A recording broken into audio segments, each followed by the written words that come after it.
사랑의 하나님, 민족의 명절인 설날을 맞습니다. 모든 것이 주님의 은혜입니다.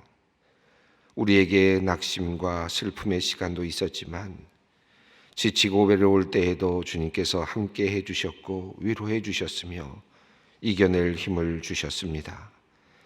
가장 선한 길로 인도해 주신 주님의 손길을 기억하며 감사를 드립니다. 구정설 연휴를 맞아 그 사이 흐트러진 우리의 마음을 다시 정돈하게 하시고 다시 새롭게 출발하는 기쁨을 주시옵소서. 사랑의 주님, 우리의 가정을 위하여 기도합니다. 흩어져 살아가는 이들이 함께 모이는 시간입니다. 오랜만에 만나는 친지들과 가족들, 화목한 시간을 보낼 수 있도록 도와주시옵소서. 예수님이 제자들의 발을 닦아 주셨던 것처럼 우리도 먼저 섬기기를 원합니다. 먼저 낮아지고 먼저 배려하며 먼저 사랑하는 자가 되기를 원합니다. 가족끼리 종교가 달라서 갈등을 겪고 있는 이들이 있습니다. 진리가 아닌 것에는 양보와 관용으로 행하되 우리의 신앙이 흔들리는 일은 없게 하여 주시옵소서. 바벨론의 학문과 문화는 수용하되 우상 숭배는 허용하지 않았던 다니엘의 믿음을 우리 안에 넣어 주시기를 기도합니다. 뱀같이 지혜롭고 비둘기같이 순결하게 행동할 수 있도록 주님, 우리를 도와 주시옵소서. 주님, 이 민족을 주님의 손에 맡기며 기도합니다. 주님의 손길이 임할 때 평화 통일의 그날이 오게 될 줄 믿습니다. 아직도 우리 곁에는 북의 가족을 두고 만나지 못하는 이들이 있습니다. 오랜 세월 그리움과 슬픔 속에 살아온 그들의 마음을 위로하여 주시옵소서. 하나님, 한반도의 영적인 황무함을 긍휼히 여겨주시기를 기도합니다. 무너져 있는 예루살렘 성에 대한 소식을 듣고 수일 동안 울고 슬퍼하며 금식했던 느헤미야의 마음을 우리에게도 부어주시옵소서. 그리하여 북한 땅을 생각하며 간절히 기도하게 하여 주시옵소서. 이 땅을 위하여 간절히 기도하게 하여 주시옵소서. 북한에 무너진 교회를 다시 세워주시고 숨어서 예배를 드리는 이들을 지켜주시옵소서. 하루속히 자유롭게 예배하는 땅이 되어 주님께서 이 민족을 축복의 통로로 사용하시는 것을 온 세상이 보게 하여 주시옵소서. 주님, 설 명절에도 타국에서 복음을 전하고 있는 선교사님들을 위하여 기도합니다. 언어와 문화가 다른 곳에서 때로는 생명이 위협당하는 위험한 상황 속에서도 오직 주님의 부르심에 순종하여 그 자리를 묵묵히 지키고 있는 선교사님들과 그 가정을 강건하게 붙들어 주시옵소서. 세상이 알지 못하는 평안을 경험하게 하여 주시고 오직 주님이 주시는 능력으로 주님께서 맡기신 일들을 감당할 수 있도록 도와주시옵소서. 어렵고 힘든 상황 속에서도 주님과 동행함의 기쁨을 누리게 하여 주시고 그들의 손과 발이 닿는 모든 곳에 하늘의 열매가 맺히게 하여 주시옵소서. 또한 설 연휴의 휴가를 내어놓고 단기 선교를 떠난 우리 성도님들을 기억하여 주시옵소서. 케냐로 떠난 대학부, 그리고 인도로 떠난 청년부, 인도네시아로 떠난 의료선교부에 속한 모든 성도님들 한 분 한 분에게 성령의 감동을 허락하여 주시고 주님의 임재를 경험하며 힘든 노동과 어려운 봉사의 활동 속에서 참된 안식을 경험하게 하여 주시옵소서. 건강하게 지켜주시고 돌아올 때에는 기쁨으로 와서 함께 만나는 은혜를 내려 주시옵소서. 설 명절에 집으로 돌아가지 못하고 시설에 남아있는 베데스다의 식구들과 그룹홈의 식구들을 기억하여 주시옵소서. 가족들에게 돌아갈 형편이 되지 못하지만 하나님께서 친히 그들의 보호자가 되어주시고 위로다가 되어주시기를 원합니다.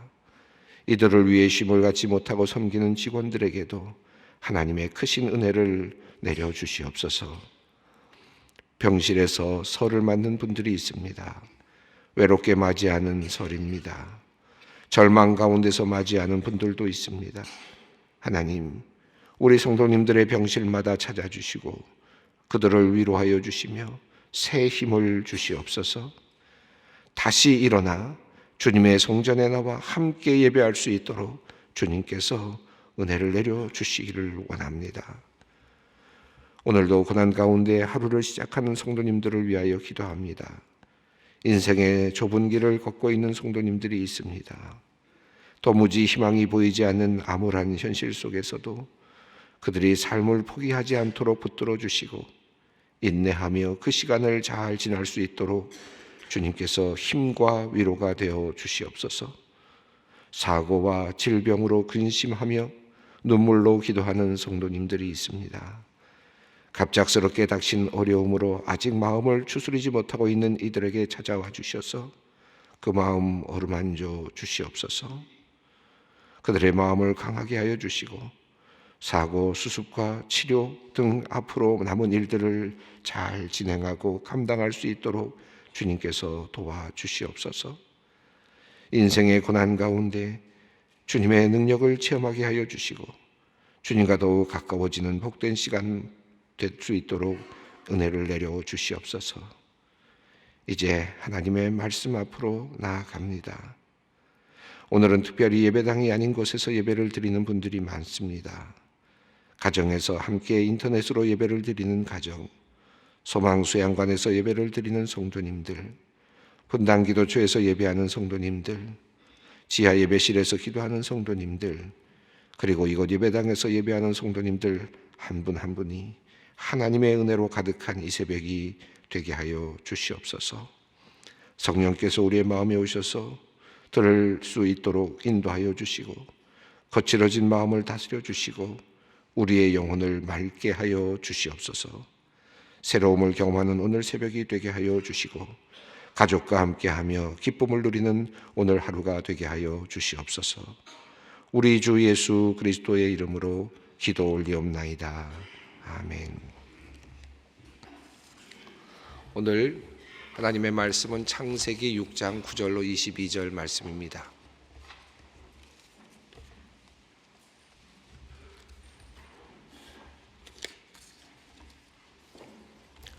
창세기 6장 9절로 22절 말씀 함께 봉독하겠습니다. 이것이 노아의 족본이라. 노아는 의인이요 당대의 완전한 자라. 그는 하나님과 동행하였으며 세 아들을 낳았으니 셈과 함과 야벳이라. 그때에 온 땅이 하나님 앞에 부패하여 포악함이 이 땅에 가득한지라. 하나님이 보신즉 땅이 부패하였으니 이는 땅에서 모든 혈육 있는 자의 행위가 부패함이었더라. 하나님이 노아에게 이르시되 모든 혈육 있는 자의 포악함이 땅에 가득함으로 그 끝날이 내 앞에 이르렀으니 내가 그들을 땅과 함께 멸하리라. 너는 고페르 나무로 너를 위하여 방주를 만들되 그 안에 칸들을 막고 역청을 그 안팎에 칠하라. 내가 만들 방주는 이러하니 그 길이는 300규빗, 너비는 50규빗, 높이는 30규빗이라. 거기에 창을 내되 위에서부터 한 규빗에 내고 그 문은 옆으로 내고 상중하 3층으로 할지니라. 내가 홍수를 땅에 일으켜 무릇 생명의 기운이 있는 모든 육체를 천하에서 멸절하리니 땅에 있는 것들이 다 죽으리라. 그러나 너와는 내가 내 언약을 세우리니 너는 내 아들들과 내 아내와 내 며느리들과 함께 그 방주로 들어가고 혈육이 있는 모든 생물을 너의 각기 암수 한 쌍씩 방주로 이끌어들여 너와 함께 생명을 보존하게 하되 새가 그 종류대로 가축이 그 종류대로 땅에 기는 모든 것이 그 종류대로 각기 둘씩 내게로 나아오리니 그 생명을 보존하게 하라. 너는 먹을 모든 양식을 내게로 가져다가 저축하라. 이것이 너와 그들의 먹을 것이 되리라.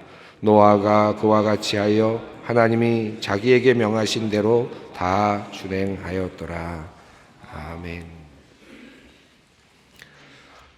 오늘 창세기 6장 9절 이후의 말씀을 읽었습니다.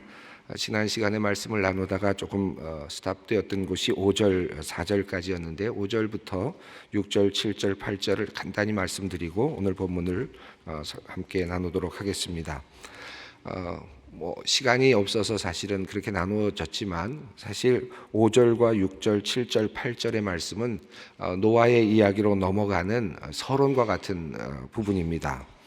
그래서 그런 의미에서 보면 굉장히 오늘 본문과 도리어 연결이 되는 본문이라고 할 수 있겠습니다. 5절 보면 이런 말씀이 나오는데 여호와께서 사람의 죄악이 세상에 가득함과 그의 마음으로 생각하는 모든 계획이 항상 악할 뿐임을 보시고, 오늘 본문에도 계속 나오는 중요한 단어가 있는데 하나님께서 보셨다라고 하는 단어입니다. 하나님께서 천지를 창조하셨을 때 하나님께서 보시기에 좋았더라. 하나님께서 보시기에 좋았더라. 그래서 보셨다, 보시는 것과 좋았다가 하나로 붙어 있었습니다. 하나님께서 천지를 창조하시면서 하나씩 하나님의 의도대로 만드실 때 그것은 하나님의 보시기에 좋았던 모습이었습니다. 하나님의 의도대로 모든 것이 만들어졌던 것은 하나님의 보시기에 좋았던 것이었습니다. 그렇게 보시기에 좋게 만드시면서 인간을 만들어내셨죠. 아담과 하와를 만들어내셨습니다. 하나님께서 보시고 또 좋으셨습니다. 왜냐하면 그 모습은 하나님의 형상대로 지어졌기 때문이었습니다. 그래서 하나님께서 보시기에 좋았다라고 말씀하셨죠. 그런데 그 하나님께서 하나님의 형상대로 인간을 만드시려고 하셨기 때문에 또 만드셨기 때문에 인간에게는 자유롭게 할 수 있는, 스스로 선택할 수 있는 그 자유를 주셨습니다. 그것이 하나님의 속성 안에 있기 때문이었죠. 그런데 하나님께서 그렇게 인간에게 자유의 의지를 주시고 자유롭게 선택할 수 있는 것을 하나 에덴 동산에 남겨두셨는데 그것이 바로 선악과였습니다. 스스로가 하나님을 거부할 수 있는 선택권이었죠. 그것을 통해서, 선악과를 통해서 인간이 그저 하나의 기계와 같은 존재가 아니라, 노예가와 같은 존재가 아니라 스스로 자신의 운명을 개척할 수도 있는, 그러나 하나님 안에서 온전한 생명을 누릴 수 있는 그런 자유를 가졌습니다. 그런데 우리 인간이 그 선악과를 따먹음으로 인해서 인간의 죄성이 들어와 하나님과 멀어지는, 관계가 끊어지는 것을 경험하게 되었습니다. 성경이 우리들에게 이야기하고 있는 내용이죠. 그리고 나서 우리가 그 이후에 그 사람들의, 아담과 하와의 사람들의 이야기를 쭉 우리가 살펴보았습니다. 아담과 하와가 죄를 짓고 이 땅으로 에덴 동산에서 쫓겨나게 됐는데, 쫓겨난 다음에 어떤 일이 일어났습니까? 사람에 따라서, 어떤 사람이냐에 따라서 스스로 또 더욱더 죄악으로 빠져들어갈 수 있었고, 어떤 사람이냐에 따라서 또 하나님과 좀 더 가까워지려고 하는 그런 사람들이 있었습니다. 그 대표적인 예가 가인과 아벨로 대표됩니다. 그리고 가인과 아벨 이후에 가인과 아벨은 세상을 떠나고 셋으로 이어지는 가인의 가문과 아담의 가문으로 이어지는 아담과 셋의 가문은 서로 다른 길을 겪어오고 있었습니다. 우리가 살펴본 것처럼 가인의 후예들은 점점 더 악독과 포악으로, 그리고 자기 스스로 운명을 개척하려고 하는 그런 모습으로 나타나게 되었고, 7대에 이르러서는, 라멕에게 이르러서는 스스로 운명을 개척하는, 나에게 조금만 상처를 줘도 내가 다 죽였다 하는 정도의 그와 같은 가문으로 점점 더 타락해가는 모습을 보았고, 그리고 하나님의 가문, 아담을 통해서 내려오고 있는 가문은 선을 택하고 그래도 하나님과 동행하려고 노력하고 하나님께 의지하려고 노력하고 자신의 한계를 인정했던 그런 사람들의 가문은 하나씩 그럼에도 불구하고 하나님과 조금 더 가까워져 가는 그런 모습을 우리가 살펴볼 수 있었습니다. 그러나 그 다음에 나오는 내용은 그렇게 하나님의 백성이라고 할 수 있는 사람들에게조차도 악이 점점 더 파고 들어오는, 그래서 하나님의 아들과 사람의 딸, 이 표현이 조금은 모호하지만 그러나 하나님의 아들과 사람의 딸이라고 하는 이 개념을 통해서 인간의 삶이 점점 더 어느 쪽으로 가고 있었느냐 하면 부패하는 쪽으로, 그리고 사람들의 마음이 점점 더 하나님을 떠나는 쪽으로 점점 더 가고 있는 모습을 성경이 설명해 주고 있었습니다. 자, 그런 관점에서 이제 오늘 5절을 우리가 볼 수 있는데 5절은 이렇게 말하고 있습니다. 이 세상의 모든 것이 죄악이 가득했다. 그것을 보셨다. 이제 여기서부터 보시는 것은요, 하나님이 이제 안타까워하시는 모습이죠. 무엇을 보셨는가? 보시는 부분이 있었는데 세상을 보셨고 죄악을 보셨습니다. 그리고 마음에 생각하는 모든 계획이 악할 뿐임을 보셨다. 자, 그러니까 하나님께서 어디를 보시고 있었느냐 하면 지금 사람을 만드신 다음에 그들의 마음을 지금 보고 계셨다는 것이고, 그들의 생각, 여기서 말하는 계획인데요, 이것은 의도성을 가지고 있는 것입니다. 스스로가 일관적으로 의도를 가지고 지금 계획을 짜고 있는 그것을 하나님이 보셨다. 그러니까 하나님이 그걸 보시는 것이죠. 하나님이 그것을 보셨는데, 그 보신 다음에 뭐라고 하시느냐 하면 한탄하시고 6절에서 근심하셨다라고 말씀하셨습니다. 그리고 7절에 보면 내가 창조한 사람을 내가 지면에서 쓸어버리되 사람으로부터 가축과 기는 것과 공중의 새까지 그리하리니 이는 내가 그것들을 지었음을 한탄함이니라 하셨습니다. 하나님께서 이제 이거 한탄하시면서 근심하시면서 하나님께서 인간의 마음과 인간의 생각과 그것을 꿰뚫어 보시면서 그들을 통해서 일어나고 있는 이 땅의 죄악들을 보시면서 아주 이것을 모두 다 쓸어버려야 되겠다 하는 마음의 결정을 하시고 계시는 모습이 7절에 나타나고 있습니다. 그러나 이제 8절에서 한 사람에 대한 이야기가 마치 살짝 지나가듯이 나오는데 8절은 이렇게 되지요. 그러나 노아는 여호와께 은혜를 입었더라. 이 말씀이 좀 모호합니다. 왜냐하면 은혜를 입었다는 것은 어떤 의미일까? 하나님 앞에서 스스로가 완전했다는 의미일까요? 아니면 하나님이 그를 그렇게 보아주셨다는 의미일까요? 이 두 가지가 다 모호하게 나타나는데 아마도 이 두 가지가 다이지 않을까, 함께 어우러지고 있지 않을까 하는 생각이 듭니다. 이제 오늘 이어지는 내용이 9절에 그것을 조금 더 이해할 수 있을 것 같은데 8절은 하나님의 은혜를 입었더라라고 이렇게 말씀하고 있으니까 이것은 어떤 의미냐 하면 하나님으로부터 내려오는 은혜입니다. 그러니까 내가 뭐 완전해서가 아니라 완벽해서가 아니라 하나님이 노아를 선택하셨다라는 의미죠. 그러니까 그런 의미에서 보면 은혜가 위에서부터 내려오고 있는 의미를 지금 표현하고 있는데 9절은 또 인간의 모습 속에서 또 하나님께 그래도 당당하게 의인의 모습으로 살고 있는 그의 삶을 또 보여주고 있습니다. 9절 말씀을 읽어보겠습니다. 이것이 노아의 족본이라. 노아는 의인이요 당대의 완전한 자라. 그는 하나님과 동행하였으며. 여기 보면 그 아담 셋으로 이어지는 그 가문에 보면 하나님을 원했고 하나님의 도우심을 구했고 자신의 연약함을 늘 기억하는 가문으로 흘러내려왔습니다. 그러던 중에 7대에서는 에녹이 있었고 에녹은 하나님과 동행하다가 하늘로 옮겨졌습니다. 이 세상에 더 이상 있지 않았다, 죽음을 보지 않았다라는 의미로 해석할 수 있었습니다. 자, 그만큼 하나님과 동행하는 사람이 있는 가문이었습니다. 그런데 이제 10대에 오면 노아가 이제 있는데 노아는 당시의 의인이었다. 의인이라는 말이 성경에 처음으로 등장을 하는 것입니다. 이 자리가. 그러니까 노아를 가리키면서 의인이었다 하는 말, 차디크라고 하는 이 단어가 사용되고 있는데, 그리고 당대의 완전한 자다, 이 탐임이라고 하는 단어를 썼는데요. 이 단어는 완전하다는 말은 뭐 완벽하다 라는 것보다는 죄가 하나도 없다라는 뜻이라기보다는 흠잡을 데 없이 없다라는 그런 뜻입니다. 그러니까 준수하다라는 그런 뜻입니다. 건강하다, 흠잡을 데 없다, 이런 의미로 이해할 수 있겠습니다. 이 구절이 굉장히 재미있는데 학자들이 이 본문을 굉장히 재미있게 많이 연구를 했더라고요. 왜냐하면 이 단어가 어떻게 시작하느냐, 이 문장은 10개의 단어로 되어 있답니다. 근데 노아가 10대잖아요. 그래서 이 구절의 말씀을 마치 그 앞 문장의 그 대문처럼 그렇게 이해를 합니다. 10개의 단어로 되어 있고 앞에도 노아, 맨 마지막에도 노아, 이렇게 앞뒤로 싸고 있답니다.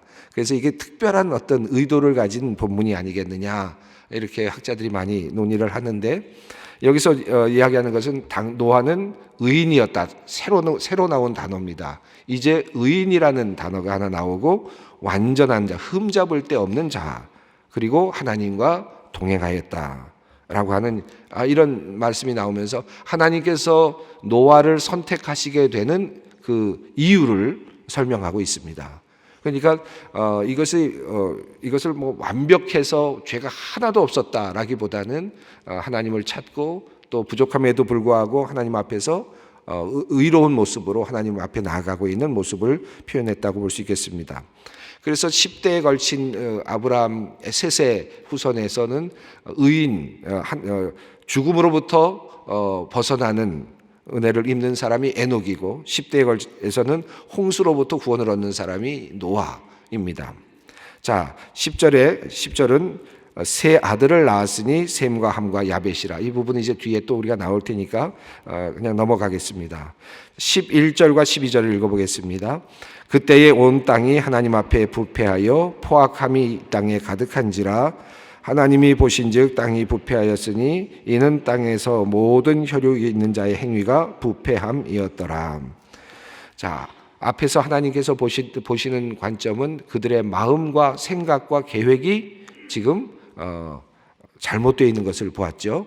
악할 뿐임을 보셨습니다. 그런데 인간의 생각과 계획이 악하니까 그 다음에 어떤 결과가 나타났느냐면 온 땅이 부패했다라고 하는 단어, 샤하트라고 하는 단어를 사용하고 있는데 이 단어가 계속해서 나옵니다. 7번 등장을 합니다. 이 본문이 흐름 속에서 7번 등장하는 게 굉장히 많아요. 샤하트도 7번, 방주도 7번, 이 단어들을 의도적으로 사용되고 있다고 학자들은 보는데, 이 부패했다, 샤하트라는 말이 나오는데 여기서 하나님 앞에서 온 땅이 부패했다라고 했습니다. 그래서 12절 보면 하나님이 보셨다고 했는데 땅이 부패하게 되었다. 그리고 또 모든 혈육 있는 자의 행위가 부패하게 되었다. 이 부패하게 되었다는 말, 황폐하게 되었다는 말로 표현할 수 있습니다. 그래서 하나님 앞에서 부패해졌고 땅이 부패해졌고 모든 혈육 있는 자의 행위가 부패하였다. 여기서 혈육 있는 자는 인간을 포함하는 모든 생물들의 부패함을 표현하고 있습니다. 왜 짐승들은 죄도 없이 이렇게 여기서 당해야 되느냐, 이렇게 생각할 수도 있을 것 같은데 성경에서 나타나는 내용은 모든 혈육 있는 자의 행위가 부패함이었더라 라고 그렇게 말씀하고 있습니다. 짐승들 모든 것들이 다 포함되고 있습니다. 이것을 이제 뭐 주석학자들 쓴 글을 보니까 이렇게 해석한 분들도 있었어요. 뭐 다 맞는 건 아니겠습니다만 왜 짐승들도 이 부패함에 속했을까? 인간의 탐욕이 짐승들에게 자극을 주고 그렇게 자극을 주게 되면 또 그 짐승들도 또 다른 자극을 받게 되고 그러다 보면 그들도 또 부패할 수밖에 없었을 것이다. 그것을 일예로 이제 몇 가지를 들었는데 잔인한 사람들이 개를 훈련시켜서 사냥을 하게 한다든지 또는 무슨 투사들이 황소를 화나게 해서 화를 나게 한다든지 또는 닭싸움을 시킨다든지 뭐 이런 예들을 이렇게 들으면서 그 짐승들에게도 인간이 어떤 영향력을 미칠 수 있는 그런 가능성들을 이렇게 표현하고 있습니다. 그런데 이제 이거는 하나의 이해하기 좋은 가능성이고 인간의 삶이 결과적으로는 모든 생물들에게 영향을 미치는 것은 분명하죠. 우리가 땅을 차지하고 그들이 살 곳을 밀어내고 또 밀어내고 하다 보면 그들에게도 영향을 미쳤겠죠. 그래서 여기서 지금 부패했다라는 표현을 그저 인간의 부패만으로 보지 않고 모든 짐승들까지 포함하는 모든 생물들의 부패함으로 그렇게 표현하고 있습니다. 자, 13절 읽어보겠습니다. 하나님이 노아에게 이르시되 모든 혈육 있는 자의 땅이 가득함으로 그 끝날이 내 앞에 이르렀으니 내가 그들을 땅과 함께 멸하리라. 이제 하나님께서 노아에게 말씀하시는 4번의 말씀이 있는데 그 중에 첫 번째 말씀이 이제 오늘 본문에 나옵니다. 노아에게 말씀을 하십니다. 노아를 특별하게 이제 선택하셨고 그에게 말씀하시는데 명료하게 하나님께서 말씀하시는데 여기 보면 내가 그들을 그 땅과 함께 멸하리라 라는 말이 나왔는데요. 이 말은 아까 말씀드렸던 샤하트입니다. 그러니까 내가 그들을 황폐하게 하리라 라는 말, 다시 말하면 부패하게 하리라 라는 말과 같은 단어입니다. 그러니까 하나님 앞에서 그들이 부패했다. 땅이 부패하였으니 모든 혈육 있는 자의 행위가 부패함이었더라. 그래서 하나님께서 노아에게 이르시기를 내가 그들을 땅과 함께 모든 것들을 다 부패시키리라. 부패하게 만들리라. 이렇게 지금 말씀하시는 겁니다. 그러니까 언어가 한 단어로 지금 일관성 있게 내려가고 있습니다. 우리가 만들어 놓은 부패의 시작이었습니다. 그러니까 책임은 우리에게 있는 거죠. 인간에게 있습니다. 인간의 죄악이 부패하게 만들었고 그 생각이 부패하게 되자 땅이 부패하게 되었고 그리고 땅이 부패했을 뿐만 아니라 모든 생물들이 부패하게 되었고 그 모든 것을 보시고 하나님께서 이 모든 것들을 다 부패하게 만들겠다. 결과적으로 그 부패를 이제 그대로 인정하시는 겁니다. 그리고 그것을 부패를 통해서 새롭게 청산하시겠다라는 것이죠. 그래서 이 노아의 홍수를 보면 어찌 보면 이 관점에서 본다면 인간이 시작해 놓은 부패가 인간이 시작해 놓은 그 황폐화가 모든 것에 계속되는 연결고리를 갖고 있고 그리고 하나님께서는 그것을 그대로 허용하신 겁니다. 결과적으로는. 그것이 심판이죠. 그러니까 모든 그 결과물의 그 근원에는 인간의 탐욕과 인간의 생각과 마음의 악함이 있었다. 이렇게 볼 수 있겠습니다. 하나님께서는 그래서 그들을 이제 부패하게 하리라 라고 말씀을 하십니다. 그리고 이제 은혜의 말씀을 설명하고 계시는데 14절, 15절, 16절 읽겠습니다. 너는 고페르나무로 너를 위하여 방주를 만들되 그 안에 칸들을 막고 역청을 그 안팎에 칠하라. 내가 만들 방주는 이러하니 그 길이는 300규빗, 너비는 50규빗, 높이는 30규빗이라. 거기에 창을 내되 위에서부터 한 규빗에 내고 그 문은 옆으로 내고 상중하층으로 할지니라. 하나님께서 구체적으로 방주를 짓는 내용을 설명하시는데 우리가 출애굽기를 통해서도 보았습니다만은 하나님께서는 하나님께서 만드시는 구원의 계획을 하실 때 구원의 계획을 만드실 때 인간과 상의하지 않으셨습니다. 그리고 하나님의 구원의 계획은 하나님의 방식으로 이어졌습니다. 하나도 틀림없이 정확하게 주어졌습니다. 이것은 출애굽기에 또 똑같이 나오는데 노아의 경우에도 똑같습니다. 구체적으로 방주를 만들라고 했고 어떤 나무라고 만들라고 어떤 재료를 사용하라고 했는데 고페르 나무는 여기 한 번 나오는데 아마도 삼나무 종류가 아닐까 추측을 합니다. 방주의 크기는 여러분 교재 121페이지에 오른쪽에 그 크기가 나와 있는데 설명이 되어 있습니다만은 300규빗이니까 한 규빗이 45.6cm니까 300규빗이니까 136m 길이고 그리고 너비는 22.8m 그리고 높이는 13.6m 정도의 크기입니다. 창을 내라는 것과 그리고 상층, 하층 그리고 중층으로 만들라는 내용까지 모두 하나님께서 구체적으로 설명을 하고 계십니다. 17절, 18절, 19절 읽어보겠습니다.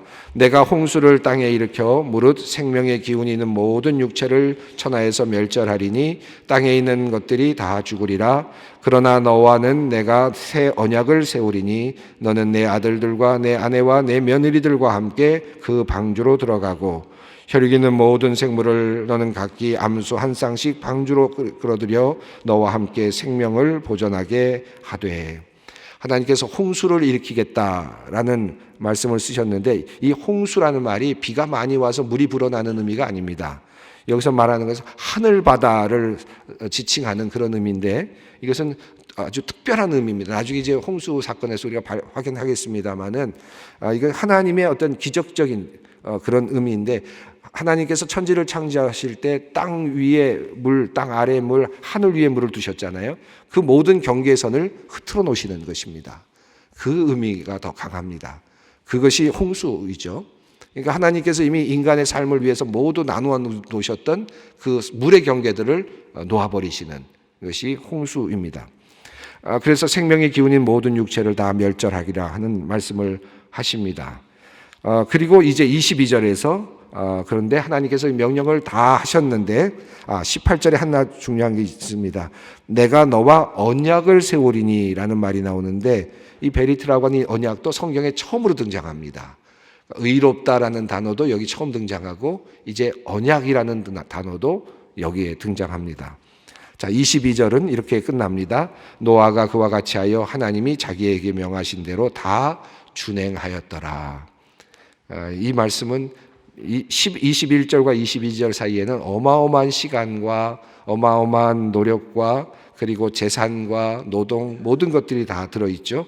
그런데 한마디로 노아의 그 긴 시간을 앞에 여러분 교재 보시면 120페이지 보시면 노아가 몇 년 동안 방주를 지었을까? 120년이냐, 100년 정도냐, 뭐 50년이냐, 70년이냐, 뭐 이런 정도의 여러 가지 학설들이 있는데 노아가 적어도 최소한 50년 이상은 지었을 거로 보는데요. 그렇다면 이 50년 동안의 이야기는 하나도 없습니다. 그 인생을 하나로 묶어서 딱 한 줄로만 적었습니다. 노아가 그와 같이 하여 하나님이 자기에게 명하신 대로 다 준행하였더라. 이게 노아의 인생의 핵심입니다. 그리고 결론입니다. 하나님께서 명령하신 그대로 다 행하였다. 오늘 설날인데 여러분 사실은 재앙과 관련되어 있고 또 동시에 구원과 관련되어 있습니다. 우리의 삶을 돌아보면서 우리의 가정이 노아와 같은 가문으로 하나님과 언약을 맺는 가정으로 그리고 하나님께 하나님 앞에서 의롭다고 인정받는 가정으로 그런 가정이 되기를 바라는 마음으로 오늘 본문을 읽고 노아와 같은 그리고 하나님께서 명하신 대로 우리가 다 준행하였더라라는 인생의 결론을 가지고 하나님 앞에 설 수 있는 그런 마음가짐으로 오늘 기도의 자리로 함께 나갔으면 좋겠습니다. 함께 기도하겠습니다. 하늘에 계신 우리 아버지의 이름을 거룩하게 하시며 아버지의 나라가 오게 하시며 아버지의 뜻이 하늘에서와 같이 땅에서도 이루어지게 하소서. 오늘 우리에게 일용할 양식을 주시고 우리가 우리에게 잘못한 사람을 용서하여 준 것 같이 우리의 죄를 용서하여 주시고 우리를 시험에 빠지지 않게 하시고 악에서 구하소서. 나라와 권능과 영광이 영원히 아버지의 것입니다. 아멘.